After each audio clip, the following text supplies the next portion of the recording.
रंगबलिदानाचा त्या तिरंग्यात पाहावा, उत्साह देशप्रेमाचा अंगी संचारावा, जयघोष भारताचा आसमंती गुंजावा, सण हा स्वातंत्र्याचा सदैव चिरायू व्हावा।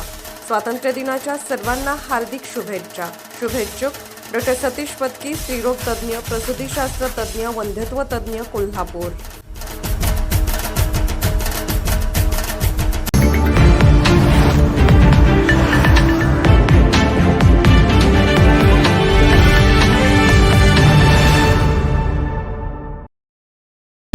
शिक्षक मतदारसंघावर शिवसेना शिंदे गटाचा दावा।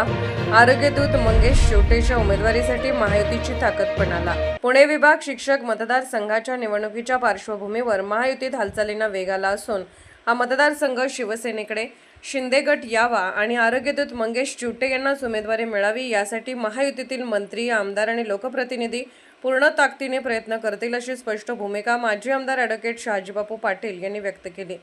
सांगोला येथे आयोजित जिल्हास्तरीय शिक्षक मेळावा, शिक्षक दरबार आणि पुरस्कार वितरण सोहळ्यात मंगेश शेवटे यांच्या प्रचाराचा शुभारंभ करण्यात आला।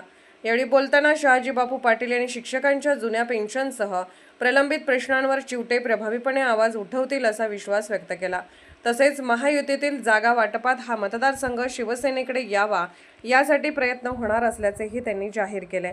आरोग्य क्षेत्रात केलेल्या कार्यामुळे राज्यभर ओळख निर्माण केलेल्या मंगेश शेवटे यांनी आता शिक्षकांच्या प्रश्नांसाठी विधान परिषदेत प्रभावी प्रतिनिधित्व करण्याचा निर्धार व्यक्त केला। जुन्या पेन्शन योजनेपासून टप्पावाढ, सेवा विषयक प्रकरणे, वैयक्तिक मान्यता आणि शिक्षकांचे विविध प्रश्न शासन दरबारी सातत्याने मांडण्याची ग्वाही त्यांनी शिक्षकांना दिली। प्रत्येक जिल्ह्यात संपर्क कार्यालय सुरू करण्याचेही त्यांनी शब्द दिला।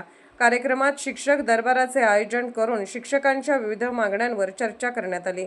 उमेदवारीला उत्स्फूर्त पाठिंबा दर्शवत त्यांना विधान परिषदेत पाठवण्यासाठी पूर्ण ताकदीने काम करण्याचा निर्धार व्यक्त केला।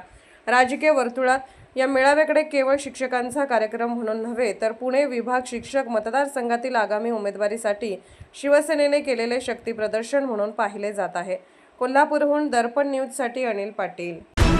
निर्भीड बेधडक बातमीसाठी दर्पण न्यूज चॅनलला लाईक करा, शेअर करा, सबस्क्राईब करा। मुख्य संपादक अभिजित रांजणे, दर्पण न्यूज।